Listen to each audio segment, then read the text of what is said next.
예배 참석한 여러분들에게 하나님의 은혜와 평강이 넘치기를 기원합니다. 오늘 설교 제목 점점 강성하여 가니라 하는 것은 10절에 있는 후반부의 말씀을 그대로 따왔습니다. 10절 말씀을 한번 같이 읽어보지요.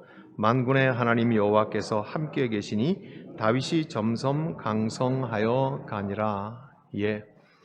오늘 우리가 읽은 본문의 말씀은 드디어 다윗이 왕이 되는 날이 왔습니다. 이렇게 한마디로 표현을 하니까 모든 것이 설명되는 것 같지만 사실은 그렇게 만만찮게 온 세월인 것을 우리는 압니다. 다윗이 이제 왕이 되기 전까지 여러 사람이 죽었습니다. 다윗 자신도 죽을 뻔하였고 여러 사람의 죽음의 사건들이 또한 앞에 있었습니다. 그러나 마침내 다윗이 지금 왕이 되는 이 순간이 왔습니다. 다윗의 앞부분만 하더라도 앞에 먼저 사울 왕의 죽음이 있었습니다.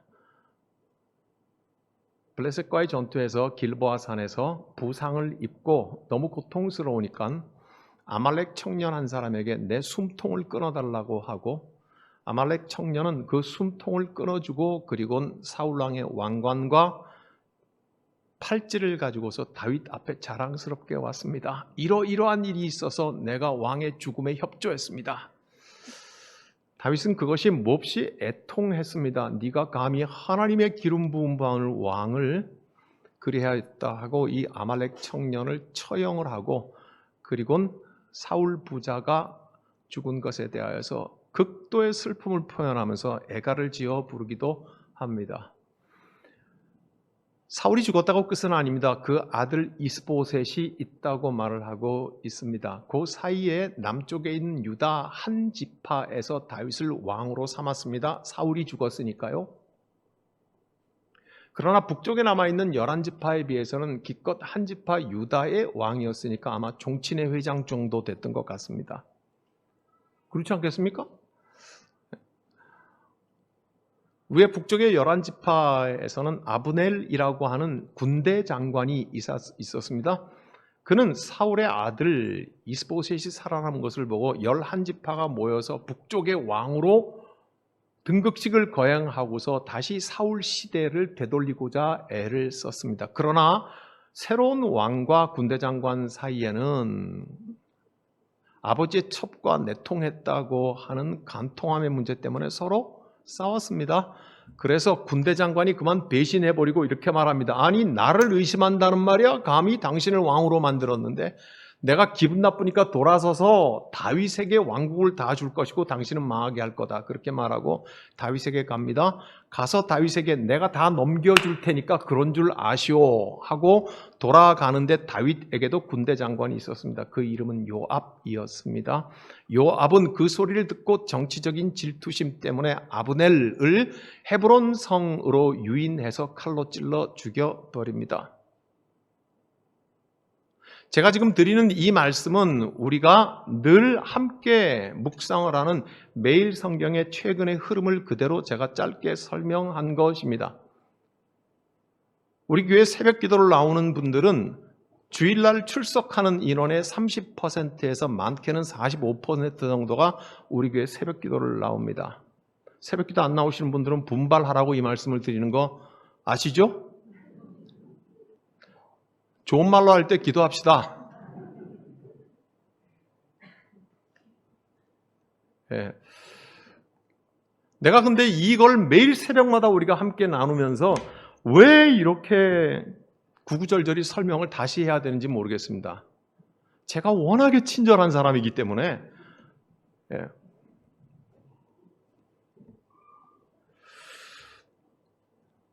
그렇게 다윗이 오늘 이 자리에 왕이 되기까지는 사울 왕의 죽음이 있었고 이스보셋과 아브넬의 죽음이 있었고 이런 애워싼 사건들이 무수하게 있었습니다.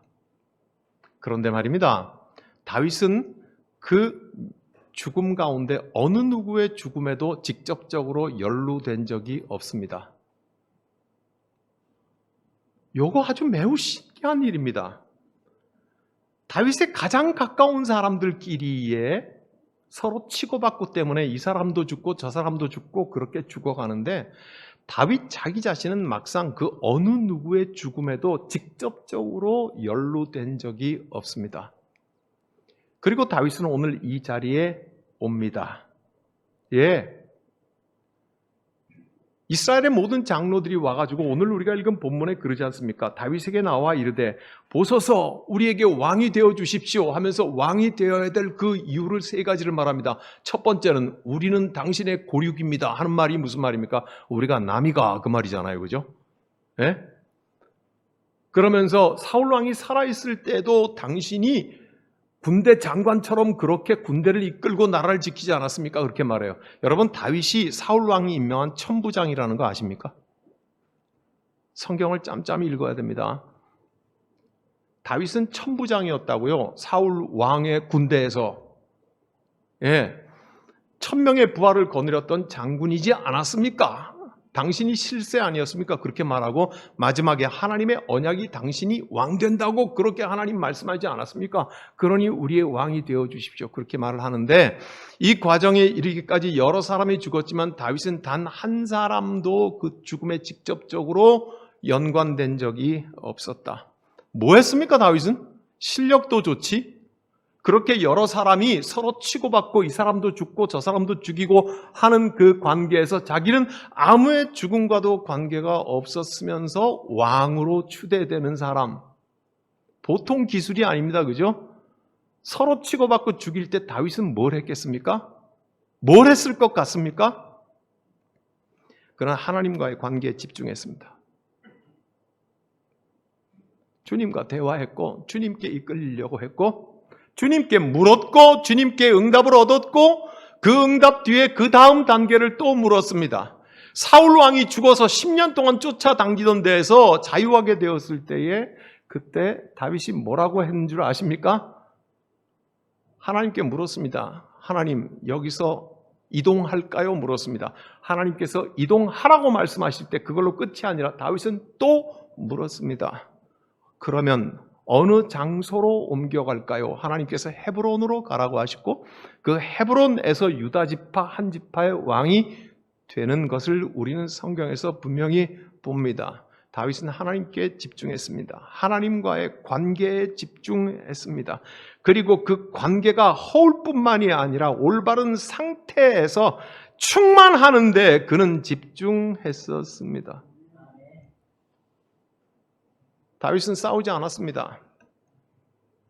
자기를 죽이려 하는 자와도 싸우지 않았고 자기와 손잡자고 하는 자에게도 그 어느 누구에게도 다윗은 싸우지 않았습니다. 다윗은 하나님께 집중했습니다. 그리고 하나님과의 그 관계에 충만한 충실함으로 임했습니다. 사랑하는 여러분, 우리 주 예수 그리스도께서 복음서에서 행하신 것을 한번 보십시오. 예수님은 싸우지 않으셨습니다. 예수님은 진리의 길을 가셨을 뿐입니다. 예수께서 말씀하시기를 내 아버지의 말을 내가 하는 것이지 내 마음대로 임의로 말하는 것이 아니라고 말하신 걸 기억하시죠? 내 아버지께서 일하시니 나도 일한다고 하셨죠.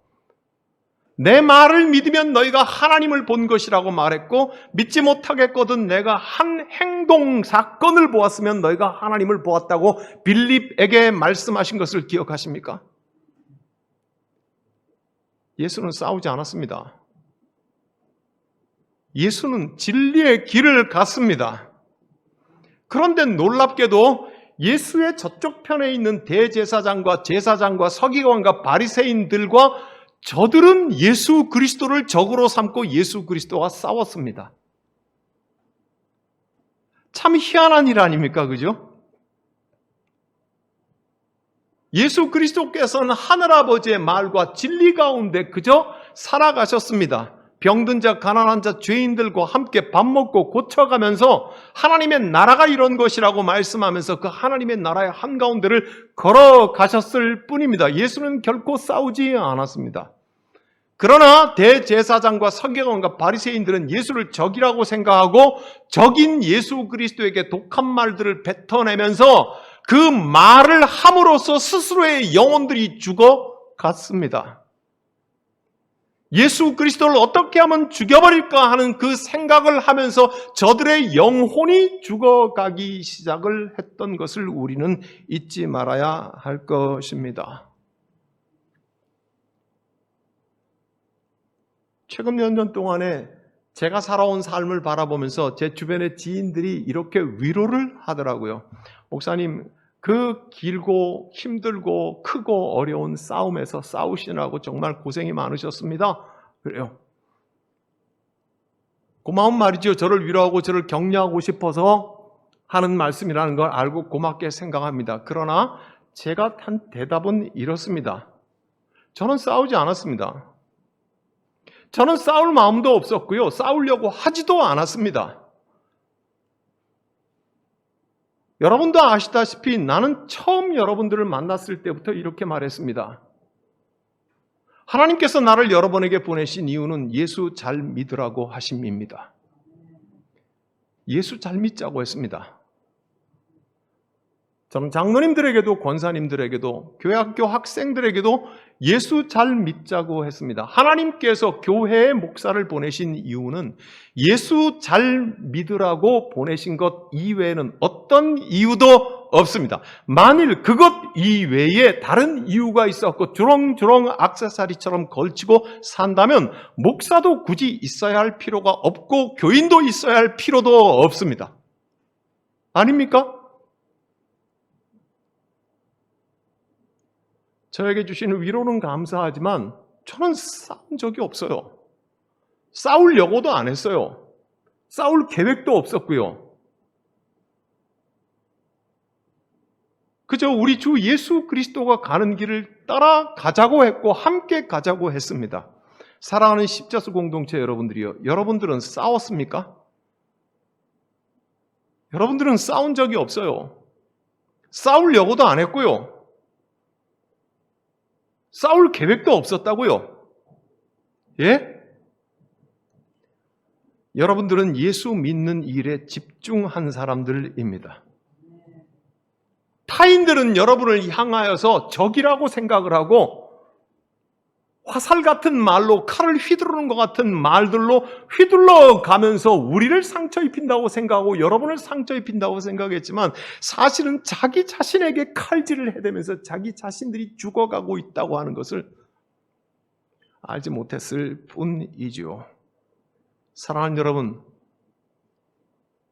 여러분들은 싸우지 않았어요. 오직 우리 주 예수 그리스도의 부활과 예수 그리스도의 십자가에 집중했을 거라고요. 우리 주 예수 그리스도께서 싸우지 않고 하나님의 진리의 길을 가셨을 때에 모든 것을 빼앗기신 것이며 어려움을 겪으신 것에 우리는 그 길을 쫓아가는 사람들이 되기로 작정한 사람들일 뿐인 것입니다.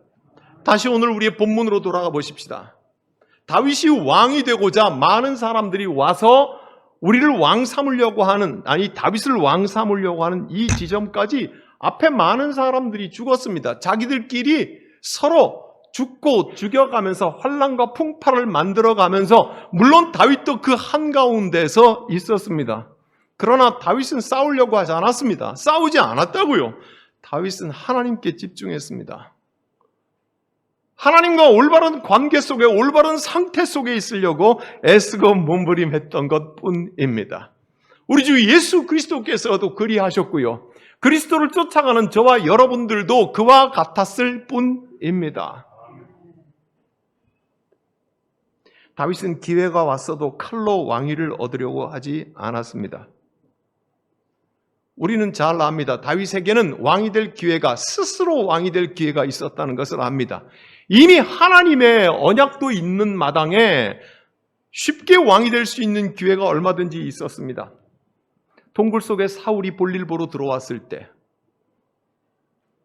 그리고 사울이 자기의 침상에서 누워 잠들었을 때, 그러나 다윗은 옷자락만 자르고 그리고 물병과 창을 가지고 나왔을 뿐입니다.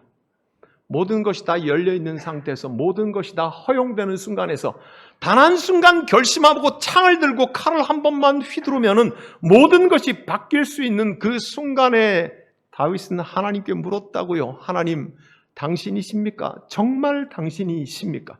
이 모든 것을 다 열어놓으신 것이 당신이십니까? 그러나 당신의 기름 부음 받은 자를 내가 처리하는 것은 옳지 않다고 하면서 그는 기회가 왔어도 칼로 왕위를 얻으려고 하지 않았습니다. 우리 구주 예수 그리스도께서도 그렇게 하셨습니다. 그가 겟세마네에서 잡히시던 그 순간에 칼로 종의 귀를 베어 떨어뜨리는 그 순간에 우리 주님께서 말씀하시기를 검을 쓰는 자는 검으로 망한다고 붙여주시면서 내가 12영이나 되는 하늘의 군대를 동원할 수 없는 줄로 아느냐 말씀하시며 고요히 그는 잡혀가십니다. 그리고 고요히 무능함의 극치인 십자가의 희생으로 죽어가십니다. 그분이 우리의 왕이십니다. 그리고 그분 우리의 왕은 고요한 죽음 속에서 기다리고 계십니다.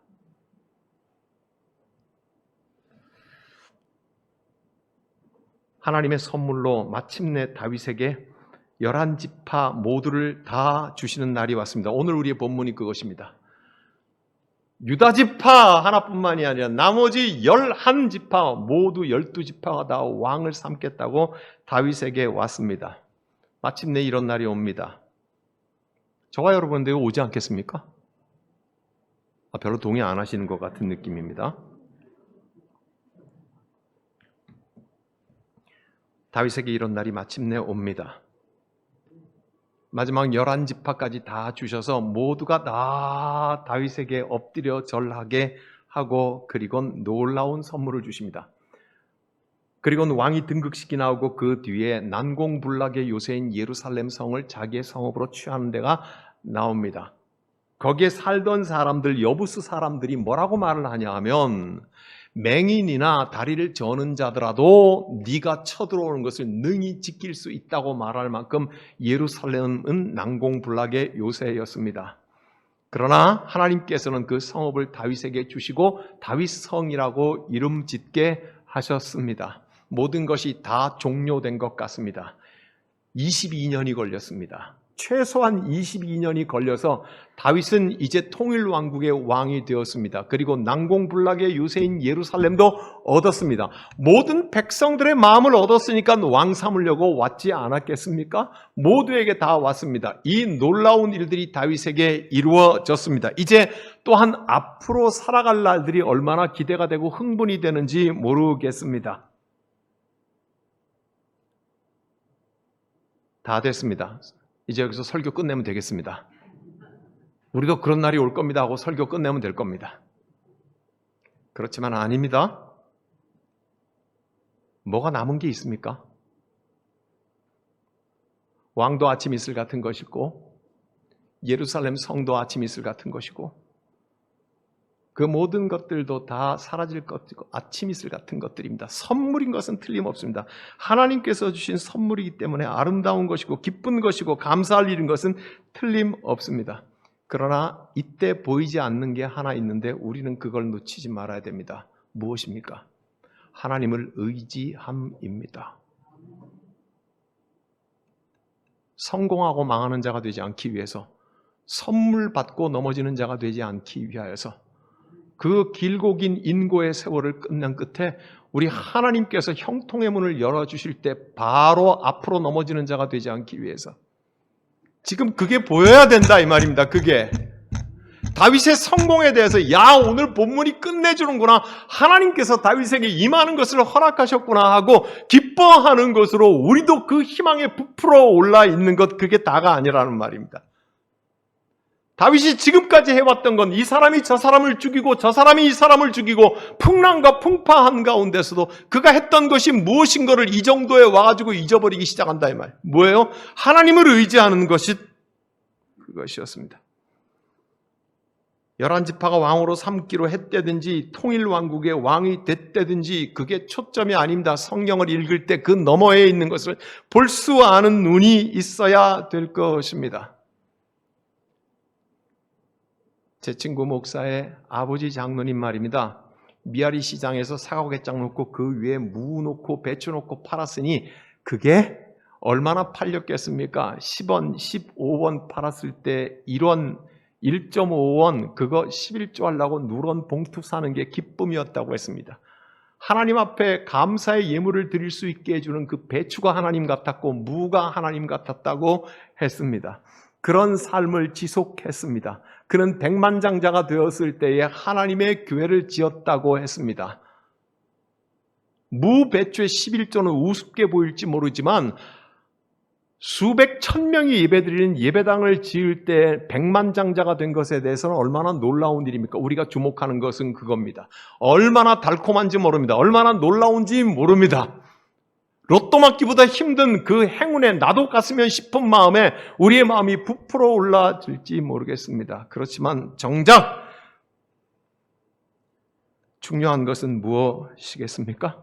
하나님을 의지함입니다. 딱 좋지 않습니까? 배추 팔고 무 팔아가지고 10원 남았는데 이런 11조 열심히 했더니 하나님께서 백만장자가 되게 해주셨다. 어디 가든지 다 들을 수 있는 얘기 아닙니까? 징그럽도록 우리가 들어왔던 얘기 아닙니까? 그렇죠? 그러나 우리가 보지 못했던 것은 무엇입니까? 그가 하나님을 의지했다는 것입니다. 환난과 어려움 가운데 더욱더 하나님 앞에 자신을 밀착시켜가는 것을 포기하지 않았다는 말입니다. 이 사람이 저 사람을 죽이고 피비린내를 내는 그런 순간에서도 다윗은 하나님에게 자기의 삶을 더 밀착시켜가는 것을 그치지 않았다고 하는 것이 우리가 봐야 할 것 아닙니까? 사랑하는 여러분, 이게 교회의 본질적인 모습 아닙니까? 하나님께서는 우리를 광야로 불러내셨고 너무도 놀랍게도 우리에게 성전의 건축도 허락해 주십니다.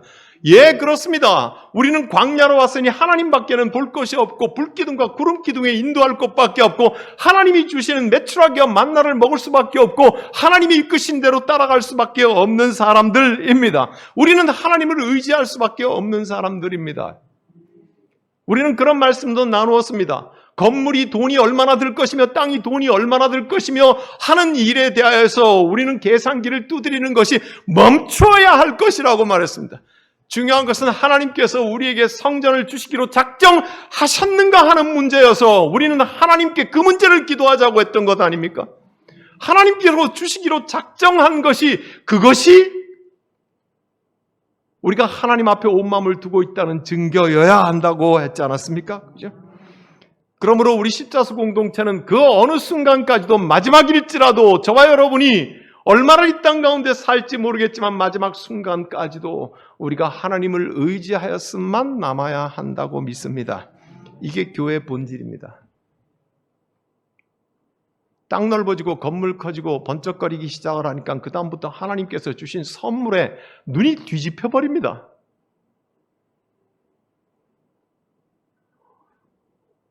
하나님께서 이 놀라운 선물을 주셨을 때에 내가 전심으로 주님을 의지하나이다고 하는 고백이 여전히 동일한가 하는 문제.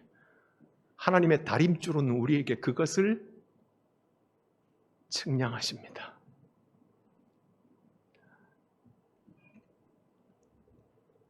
사랑하는 여러분, 그러므로 오늘 우리가 이렇게 본문을 읽을 때 하나님은 어떤 분이신 것을 알 수가 있을까요? 한번 같이 읽어보겠습니다. 믿는 자의 강대해짐은 하나님과 연관되어 있습니다. 다윗이 오늘 이 자리에 올 수 있던 것도 하나님과 관계에 지어진 하나님과의 관계에서밖에 설명할 길이 없어요. 내 친구 목사의 아버님 되시는 그 장로님의 인생도 하나님과의 관계에서밖에는 설명할 길이 없어요. 오늘 저와 여러분이 광야를 걸어가고 있으면서도 하나님의 영광을 맛보고 하나님의 만나를 맛보고 하나님의 불기둥과 구름기둥의 길을 잃지 않는 것, 이것은 하나님과의 관계에서밖에는 설명할 길이 없어요. 믿는 자의 힘, 그것이 어떤 종류의 힘이든지 간에 그것은 하나님과의 관계에서밖에는 설명할 길이 없는 것입니다. 하나님이 이런 분이신 것을 알 적에 오늘 본문에서 우리가 얻을 수 있는 나의 교훈은 무엇이 되겠습니까? 첫 번째, 세 가지 중에서 첫 번째 한번 같이 읽어보죠. 출렁이는 환경에서도 나의 판단과 행동을 하나님께 밀착시켜라. 다윗이 그러했음을 우리는 봤습니다. 얼마나 출렁거렸는지 모르겠습니다. 10년을 쫓겨다녔습니다. 사울왕이 죽고 나서도 기껏해야 자기는 유다지파 한 지파 종친의 회장쯤 되는 자리에 있을 때 위에 11지파는 똘똘 뭉쳐서 사울 왕국을 다시 재건하겠다고 하였습니다. 성경은 다윗이 남쪽 헤브론에서 왕 노릇한 게 7년 반 동안이라고 했습니다. 그러니까 종친의 회장 정도 노릇한 게 7년 반 동안이라고 했습니다. 이런저런 성서학자들의 계산은 22년은 좋게 기다렸을 것이라고 말을 하고 있습니다. 그동안의 다윗의 인생은 주변이 출렁거리는 바다와 같습니다. 저와 여러분의 삶도 그렇습니다. 길게 살았던 적게 살았던 우리의 삶은 출렁거리는 바닷속에 살아왔습니다. 지난 2000년 동안 우리의 믿음의 선조들도 그리 살아왔습니다. 지난 2000년 동안 세상은 악하지 않았던 적이 단 한 번도 없습니다. 오늘 우리도 그것을 탄식합니다. 그러므로 앞으로 와야 할 세상도 단 한순간도 악하지 않은 적이 없을 것입니다. 이렇게 출렁거리는 환경 속에서도 나의 판단과 행동은 하나님께 더 밀착시켜 나가는 것, 다윗이 자기의 삶 속에서 그리 했습니다. 우리 주 예수 그리스도께서는 싸우지 않았습니다. 그러나 싸우는 자들이 분명히 주변에 가득했습니다. 그때 우리 주님께서는 더욱더 습관을 쫓아 주님 앞에 기도하러 가셨다고 말씀하고 있으며, 주의 진리의 길을 쫓아가려고 당신의 판단과 행동을 우리 하나님과 일치시키기 위하여서 고통 가운데 몸부림치셨는 것을 보이십니다. 오늘 저와 여러분들도 그렇습니다. 하나님께로 더 가까이 갑니다. 고통 가운데 계신 주님, 변함없는 주님의 크신 사랑, 영원히 주님만을 섬기리. 하나님께로 더 가까이 갑니다. 우리의 고통 가운데 계신 주님, 변함없는 주님의 크신 사랑, 영원히 주님만을 섬기리. 출렁이는 환경 가운데서도 나의 판단과 행동을 하나님 앞에 밀착시키는 사람. 두 번째, 내가 얻어야 할 교훈입니다. 한번 같이 읽어보겠습니다. 내가 만드는 왕국이 아니라 하나님의 왕국에 내가 살아가는 것이다.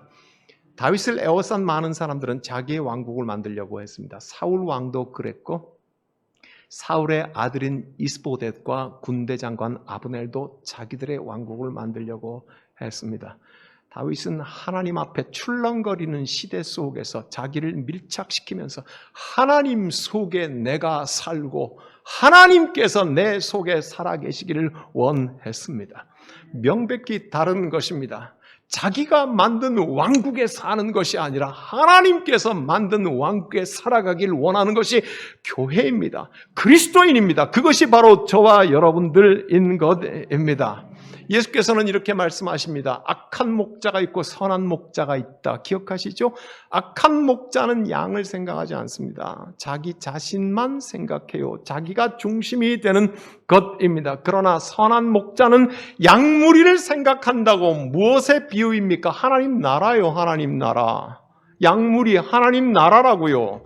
선한 목자는 하나님의 나라를 생각하고 그 양무리 가운데, 즉 하나님의 나라 속에 살아가는 자가 선한 목자라고 말씀하셨어요.